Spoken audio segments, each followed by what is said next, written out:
our Diocese Mental Health Committee.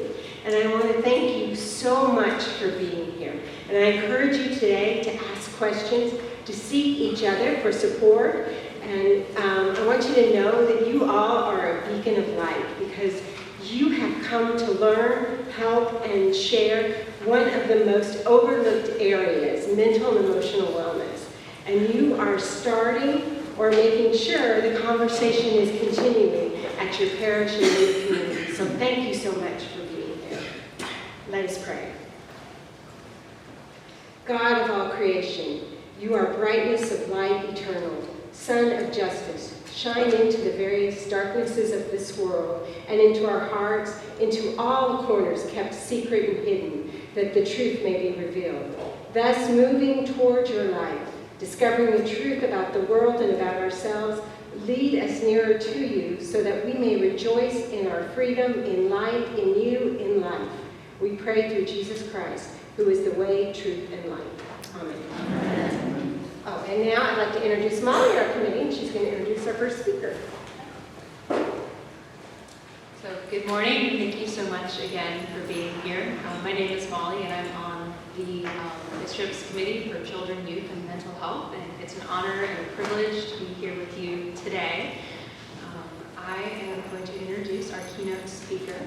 Her name is Diane Moffett, and she is visiting us from Georgia in an incredible program called One Lamb. So our hope for today is to learn about mental health, how it impacts all of those around us, and how we can spread love and hope and truly create a beloved community. And part of that is exploring mental health as an initiative and mental health as a ministry. And so Diane is going to share a little bit about her experience. Please help me give a warm welcome for Diane.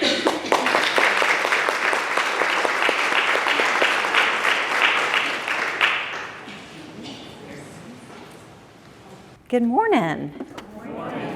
I'm so happy to be here. I went to the Greensboro Grasshoppers minor league game last night and saw the fireworks at the end, and it was just delightful. I love your city, so thank you for having me. Let's see. Let me get back over here. Okay. Suppose one of you has 100 sheep and loses one of them.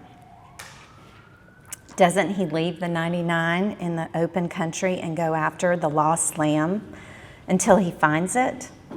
And when he finds it, he joyfully puts it on his shoulders and goes home.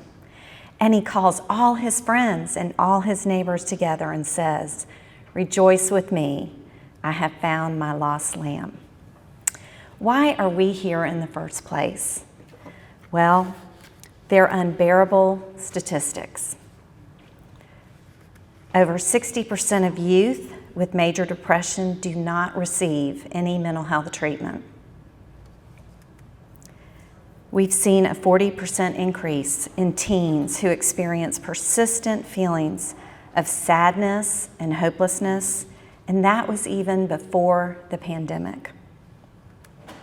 Suicide has increased by 50% in female teens since 2019. There's been a 50% of college students surveyed at 400 universities showed an increase in mental health problems over previous years. More than half of adults with a mental illness do not receive treatment. 1 in 5. So the next time you're at church and you're sitting on a pew, just count 1, 2, 3, 4, 5. Or 57.8 million people experience a mental health condition each year. There is no discrimination among age, race, or social status. With these numbers and so many more, wouldn't you say that mental health is the new pandemic? How many of you have experienced God in a meaningful, beautiful way? If your mind quiets, you can hear that small voice in your soul, can't you? I'd like to share a personal experience with you and how that small voice spoke several times. And as the scripture says, for no word from God will ever fail. So in 2019, we had a family at our church whose teenage daughter, was struggling. They found that a wilderness program and therapeutic boarding school was the right direction for her, but their family didn't have the money, the exorbitant money that it cost to get treatment. And so a group of friends decided we would like to anonymously pool some money together and help this family. So we wanted to do it anonymously, so I called our church and said, could we have a fund that everybody could just donate to, and then that money could be given according to the 501c3 status, make sure we're doing everything correctly. And they said, sure, what do you want to name this fund? And I thought, well, I don't know. Gosh, what should we name it?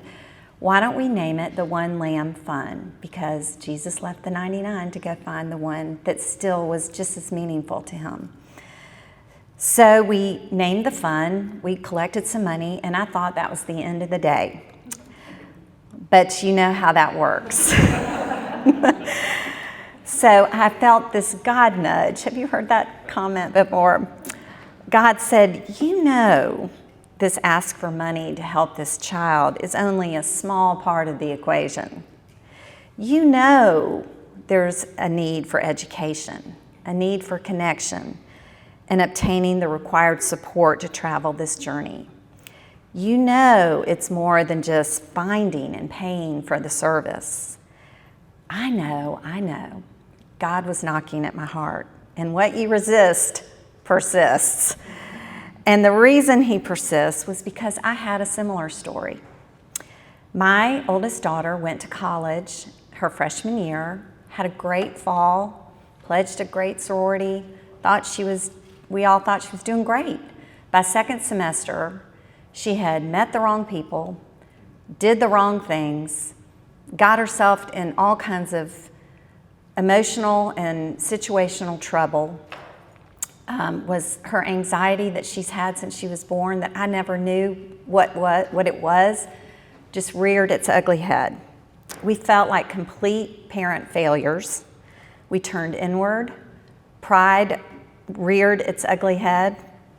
The stigma, the anger, the profound sadness, the struggle to make sense of it, becoming an enabler or a strict authoritarian, and bouncing back and forth from both ends of that unsteady spectrum.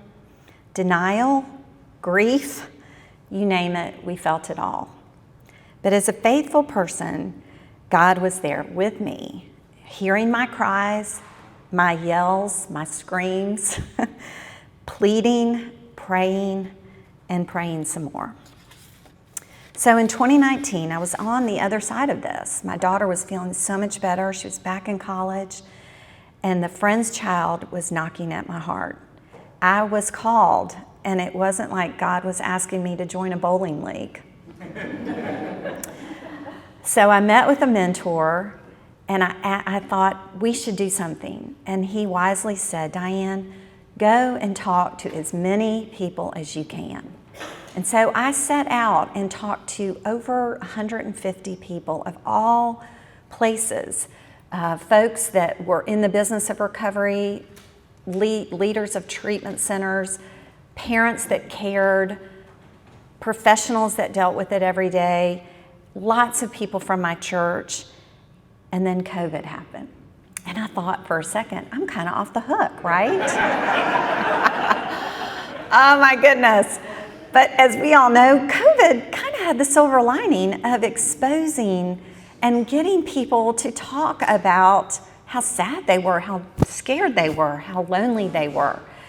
And so I thought, I've got to do this. And so we assembled a team in 2020, September of 2020. And what I realized is humanizing makes the subject real. Makes one not feel so alone, makes for progress, makes for support. And in doing so in a place of faith, perhaps we can bring light to darkness. So we decided to act collectively to address this darkness. It does affect our mind, our body, and our spirit. And we are spiritual beings, wired for community and connection. So our team was solidified in 2020 on a Zoom call that I wasn't even sure that anyone would even dial in. I didn't even really know how to work Zoom, to be honest with you, much less share my screen. How do you do that? Use a video mute button. I didn't even ask for an RSVP. So I thought, Sunday at 4 o'clock, who's going to show up? And just like the Hollywood squares, they all came popping up. So here are our team dynamics. We have all ages, different backgrounds, some passionate about youth, others passionate about older adults, some passionate about suicide, and others about trauma. And so the team was built. And you know what? Over the last 3 years, we've grown to 30 team members, and friends and members who have heard about One Lamb have wanted to support it without our even asking. And today, we have raised over $100,000. Many benefit from the resources of our website, others from our programming, and still many know its value and choose to financially support our work. Our mission is to nurture and embrace mental wellness and addiction in a faithful community of education, connection, and support. Our God says that we should grow in mind, body, and spirit. He also tells us that the state of our minds matter to Him. Be educated. Know the science, the facts. Exercise your faith, which can be a huge struggle, but can still be a saving direction when turned to a sometimes wrangling, bold, pleading prayer. And finally, stay close to your community. Scripture says over and over how community is so important to wellness. 1 in 4 Americans experience a mental health challenge in a given year. With the pandemic, depression has increased threefold. Female teenage suicide rates have increased by 50% since 2019. So the research is there. If you look at my social media, my life looks perfect and dandy, but people don't know about the hard times and the dark times. People won't know that they can reach out unless they know that other people have gone through something similar or have been in that dark place. Substances and addiction is a part of my story, depression is a part of my story, social anxiety is a part of my story, and those all kind of came together and created this unhappy, insecure jumble of a person. I felt so alone. I knew something wasn't right, but I couldn't figure out what it was. Your world is very closed. You don't care whether you talk on the telephone. You don't care whether you get out of the bed. You don't care who it is. Not wanting to eat, not wanting to really do much of anything. Mine really came to be when I was pregnant with my first child, and then I had antenatal depression, which is depression while you're pregnant, and then postpartum depression after I gave birth to him. That then led to suicidal ideation, and I've continued to struggle on and off in life with depression and anxiety. Alcohol became my best friend. It was the solution to what I thought was all my problems. It got to a point where I didn't want to stop when I drank. The next day I'd be like, what did I do last night? Where did I go? That fear that you wake up with when you don't know what happened is terrifying. There was a ton of shame. I felt like a terrible person almost 24/7. The stigma, it just kind of kept me stuck, I would say. Everything is negative. You beat yourself up unmercifully, just feeling so awful about yourself. When you're very depressed, you tend to withdraw into kind of a cocoon, and you don't want to talk at all. But when you have somebody you can talk to that you know has been through that journey, it helps. The mission of the One Lamb Initiative is to nurture and embrace mental health and addiction in a faithful community of connection and support. addressing every age group and every mental health condition. Connection can be made, and shame and barriers can be broken down, and hope can happen. You can learn, you can connect with people who have maybe encountered the same thing, and you can grow and feel supported. Jesus left the 99 to go find the one that was lost. Shame can only live in secrecy and silence. This is why I love the One Lamb Initiative, is every person has their own story to share. The first thing that they're going to say is, oh, me too. Yes, I haven't shared your exact struggle, but I've struggled. It's okay. It is so many resources all pulled together. And if they don't have the exact resource you need, they will help reach out to find that resource for you. We've had forums from psychiatrists and psychologists and therapists who guide us along mindfulness. We've had yoga. We've had William Cope Moyers come to speak about his book Broken and his speaking about his journey in addiction. That was a community event with almost 400 attendees. The story I love from the Bible so much is when the crippled man could not get into Jesus, and so his friends carried his mat. You don't have to get up on the roof and get down to get help. Let your friends carry your mat.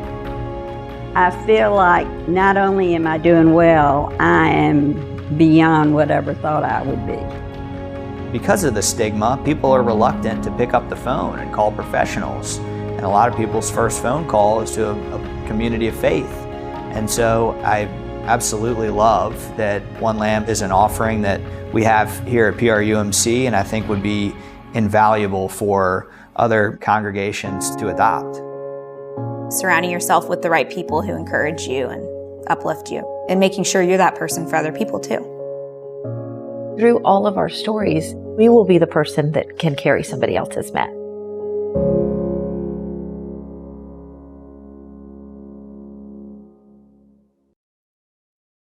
I love this logo. Someone else made it, but you see the first 4 letters of the word initiative is when you're in it, it's kind of dark. Oh, we missed it. Well, I-N-I-T, when you're in it, you're in a dark place, right? So this is how we're organized, just as our mission states. Through Peachtree Road, United Methodist Church, the One Lamb Initiative seeks to offer education to break the stigma, offer ways to be supported and connected to their faith practice, and through programming that brings others together and fosters community. So let's look at our website for a minute, and I'm going to see if I can do this.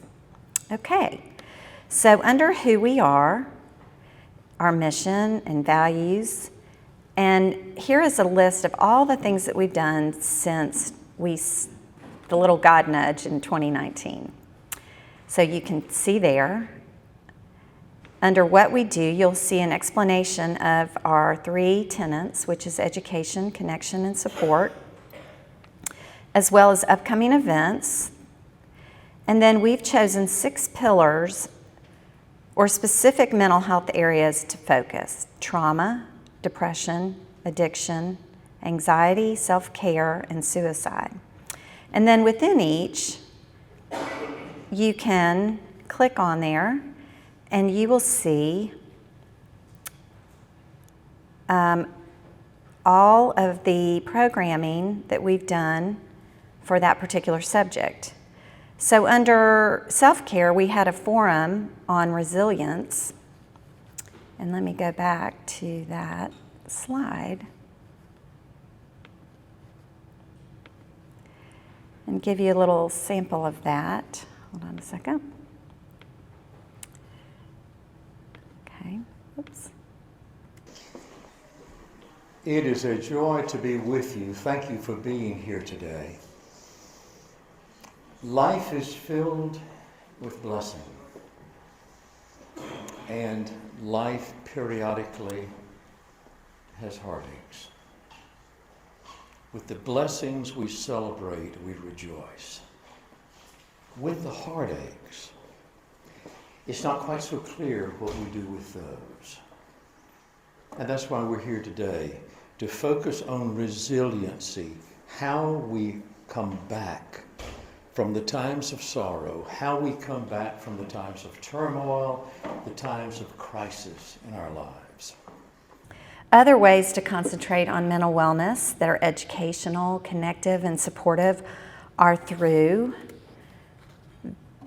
videos on anxiety, research on wellness effects of being a volunteer, book reviews, interviews with real people about their real struggles, devotional writings on these topics, tests for assessing your anxiety levels, recordings of forums that we held with medical professionals who gave us the brain truths on depression and the topic of neuroscience and how spiritual practices affect our wellness, all for free.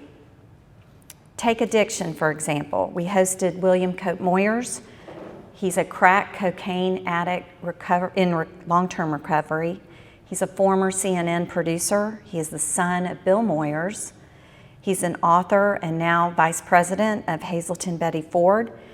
And here is a moment where he came to speak at our church. October the 12th of 1994.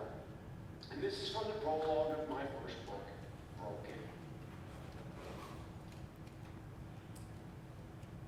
October the 12th of 1994. And this is from the prologue of my first book, Broken.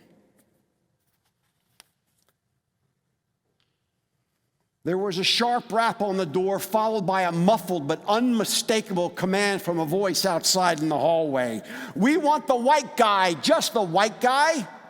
We know he's in there. He comes out now and there's no trouble for anyone later. I was the white guy. And I knew in that instant that my family's desperate search to track me down had ended at this decayed two-story apartment in a violent pocket of Atlanta's inner city. Terrified, I rushed around the room trying to warn the other crackheads to sit still and keep quiet. Don't panic, I whispered. They'll go away. But nobody was listening because everybody was just as high and scared as I was. We bumped into one another as we tried to find a way out, but there was nowhere to go, nowhere to hide.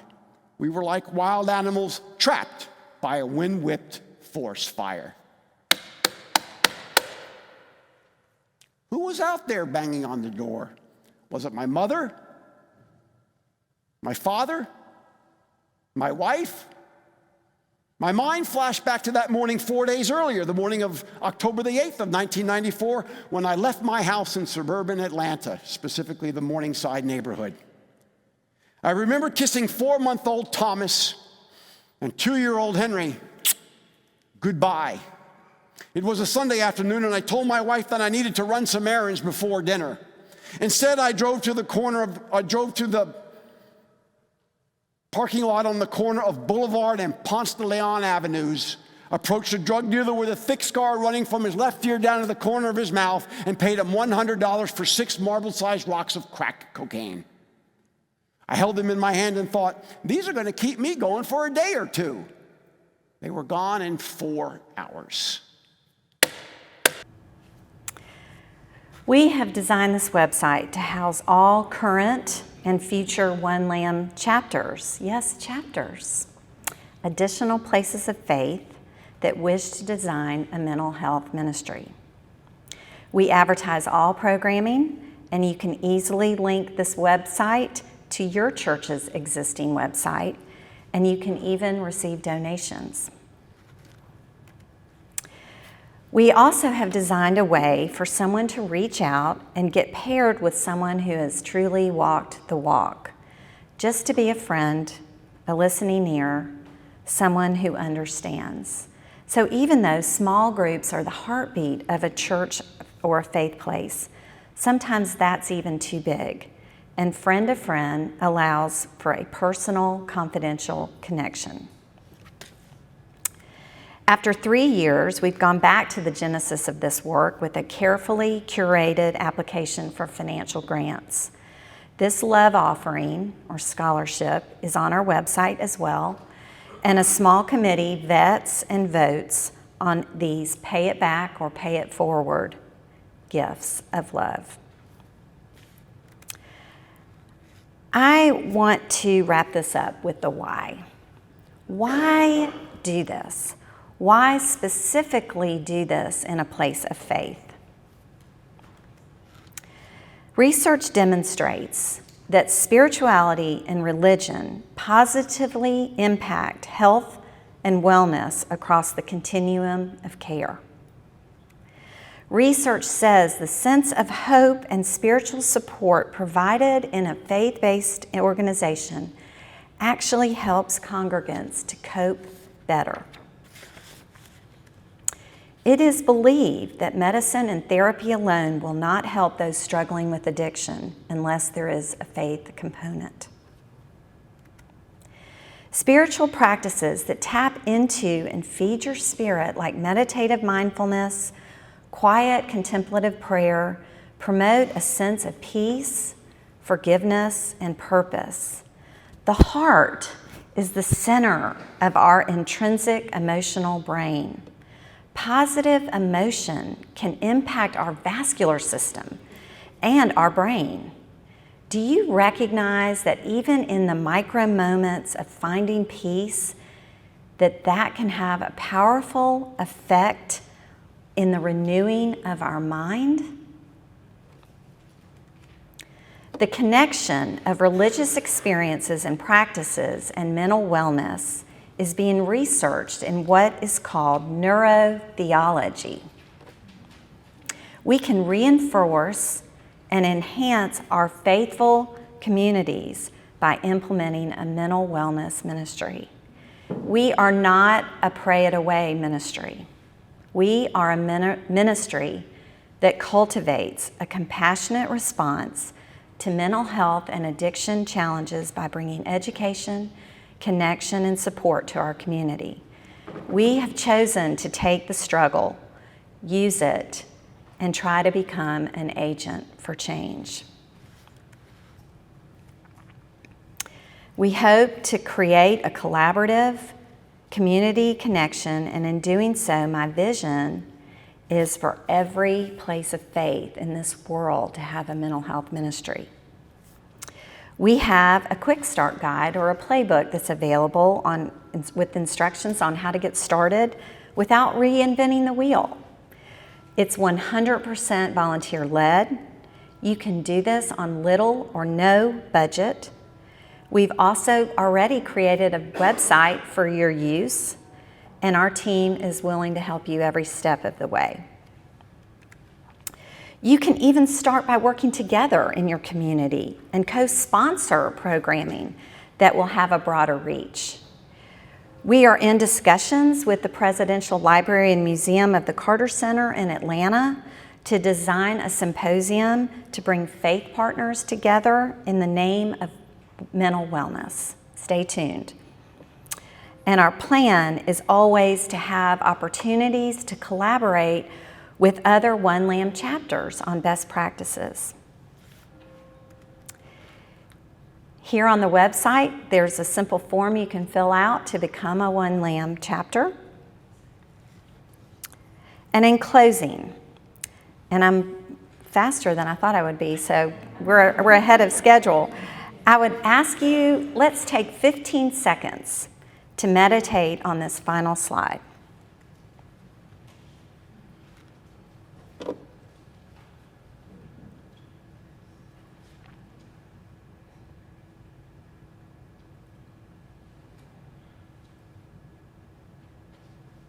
It could change our world. Thank you for having me this morning.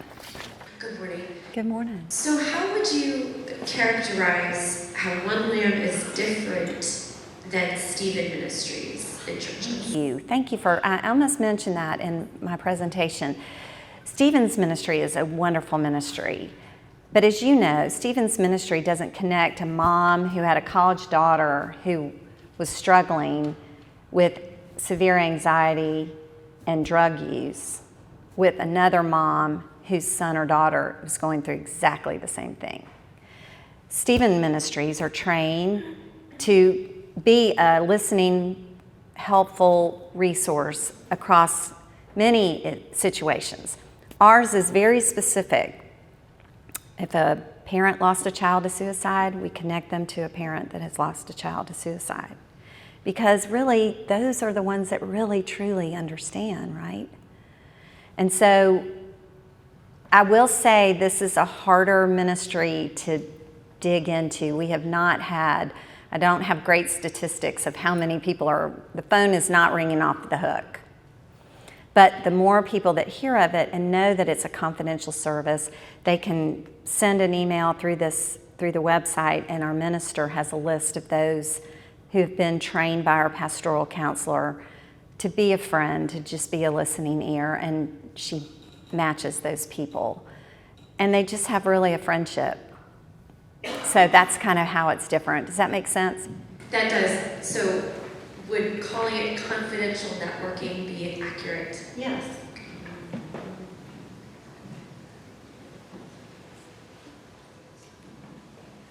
Good morning, and thank you for the presentation today. My question is, does your ministry plan to even connect with the medical insurance people have, so they can be able to also tap into what they already have, if they do have such? Is there such a connectivity that expands to your personal health insurance? Thank you for asking that. Let me start by saying that the Carter Center in Atlanta has a Rosalind Carter Institute Advocacy Institute. They have a mental health forum every May, and their two pillars are to address discriminatory communities and to achieve mental health parity among insurance, so that mental health is paid at the same level that someone else goes to the doctors for diabetes. That is their mission. And so that we felt that there is such a strong connection with Rosalind Carter's faith and her belief and comments about taking action in places of faith to love people and support people who have mental health issues. And so what we're asking of them is to create a symposium where they bring the experts on the benefits of mental wellness in a place of faith. And for them, it exposes them to a new community or area of which people can be educated and hopefully affect legislation so that there is parity, right? Our One Lamb ministry has decided not to be a place of referral. That doesn't mean yours couldn't, but we feel strongly that what might work for me, a psychiatrist that might be a great fit for me, may not be a great fit for you. And there's so many resources, and there's so many personal factors that weigh into who might be the right person for you. So we've decided not to be a referral service, although when people call me, I have two people that I refer them to that become a referral service for them. But we do not address insurance in this. We are set only to bring education, to eliminate the stigma, and for people to understand the facts and know the science. We bring opportunities to connect to your spirit and learn that there is a loving God that matters and He's not going to leave you. And then we look to ways that we can support people through different programming. But we have not and have decided not to dive into the insurance part. But I hope that just exposing us to this possible symposium that I'm very prayerful about, we have a big meeting on Monday, that can become a component of just education, not so much figuring out the insurance part. We thought that that's kind of outside of our realm. Does that answer your question? It's a long way of saying a lot of stuff. It does answer the question. It's just that my concern with education without identification of continuity of care is a critical component of continued management of mental health. And that doesn't mean you can't have experts come and speak about it, for sure. But the ministry itself has decided not to, as the volunteers are looking to bring programming, through education, connection, and support. They're not looking to dive into and become a part of the insurance myriad of terrible issues that are going on with that. We can bring experts to talk about it, but that's kind of where we end. Mm-hmm.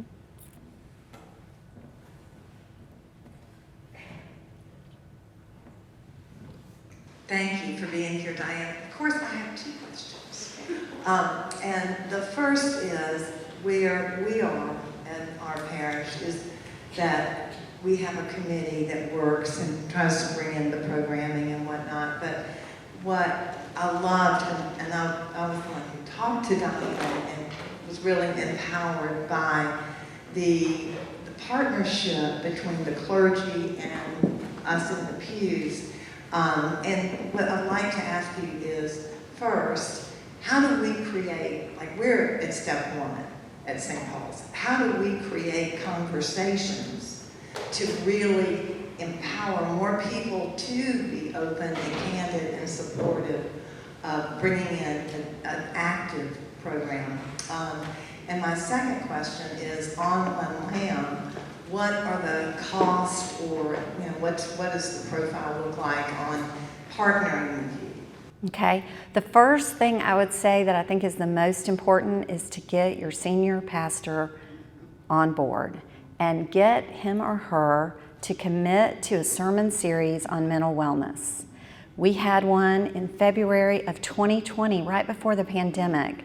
And if you survey our congregants, they would probably say still today that's one of the most memorable sermon series they've heard, because people told their story. And I say people, it was the senior minister, the pastoral counselor, and another associate minister. So we had 3 weeks of a sermon series. And one of them had a wife who was clinically depressed and told a story that everyone would remember. And it just took the top off the stigma for our church, and it led the way to a full-fledged ministry. And that is what St. Luke's Presbyterian just did last week, and will do this Sunday and next Sunday again, is they have a 3-week sermon series going on. So I would say definitely get your pastor to be on board with a mental health ministry, and I think he or she would, given the fact that you just need volunteers and you don't need any money. We're not in the church budget at all. So I think I can't imagine a reason not to. Secondly, there is no cost at this time. We have a website we've already paid for. We pay for a small maintenance fee. As it grows, there might be a small fee, but right now we want to be 110% supportive of you all. And if your church would like to become, gain the access to the resources of this website and promote your offerings through this website, we'd be more than glad to do it. And we are 100% volunteer based.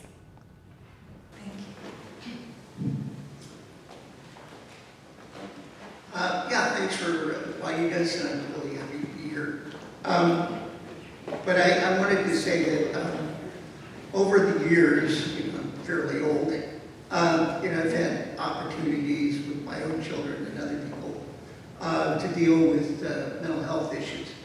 And the one thing that I guess I've been told, and maybe I've even figured out, was that if you push, conversion or bring up God, etc., you could lose people from listening to you at all. So it's been, I'm reluctant to try to, save people. I certainly will talk and offer my own experiences, but how do we become a ministry and not try to sell the people that come in to, worship like we do? I think we should just be our authentic self. We never have a altar call at any programming. I think this has affected so many people and loved ones that they want to come and hear. A lot of times it's just the science. We are, personally as a Christian, I would love it if someone attended an event and they wanted to seek more. But that is for them that's their journey, and we don't push that. And in fact, the Jewish Temple in Atlanta has duplicated our ministry. They call it something else, but they've started one. I've talked to a mosque here in Atlanta, not here, but in Atlanta. And it's really for all places of faith, because I think the spiritual connective piece is important and very much a part of the tenets of our ministry, but it's not something that we're stuffing down anybody's throat. Yes. I'm Brenda Stedman, and I'm from a very small church, and I'm surrounded by quite a few small churches. You might say some of us are in the rural suburbia area, okay? Yeah. So to set that as a background, I hear what you're saying. However, I don't think it's so much as the congregants as much as it may be in the clergy.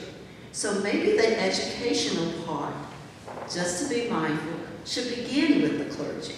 Absolutely. Because I don't think our clergy are willing to accept the fact that when we go and pray, we got to get up off our knees and go home. So you can, quote the scriptures, you can quote the Bible, but like you said, not everybody will have a pastor who is going to be engaging and say, okay, let's have this meeting. They're going to be a little skeptical, and they should be, because they have to be concerned about the people in their congregations. Well, I can guarantee you they've had many folks knocking on their door about this very big subject. And I believe you're right, Diane. I really do believe you're right. But I'm thinking from my generation, I have to say that we're not quite there. And I do believe the education may need to come from within the clergy. I do. I don't think we're there, and I think that's why this is needed. Yes, ma'am. And I think research may change their minds, not just someone telling them. Yeah. And I also believe one of the other things is that the pandemic indeed uncovered. Yeah. It was there all the time, but it just came out. Right. And then now that we don't have too many people coming back into the churches. Pajamas and pancakes sound real good when you're watching it on TV. Or well, you're sitting there, you sit in bed, hey, let's just turn on the TV. So this may be one of the avenues, and this may be the telling sign that said, the churches are changing, all denominations are changing, and we want people back in, but what can we do for the people? Thank you. Thank you. Can I step in really quick? Absolutely. Thank you guys so much for your questions, for your interaction today. I saw many more hands go up, so I know not everyone has gotten to ask their question yet. We will have a little bit of time as we transition if you would like to ask more questions of Diane. Diane, thank you so much for your willingness to engage in this process. This is hopefully the first of many conversations for you as an individual and for your parish. And change really starts with us. So for each and every one of us, there has been a time that we've probably believed something that was inaccurate, or we didn't realize the severity or the intensity of an issue that impacted ourselves or our family or our community. And so by leaving here today, our hope is that you are stepping into situations with a little bit more of that knowledge, a little bit more of that awareness, and that will impact how you show up in your community, how you engage in these life-saving, critical conversations. And the hope is that we do plant those seeds for education, so people maybe who are more resistant, maybe because of how someone talked about their mental health changes over time. Thank you so much again today. Let's give Diane another big thank you.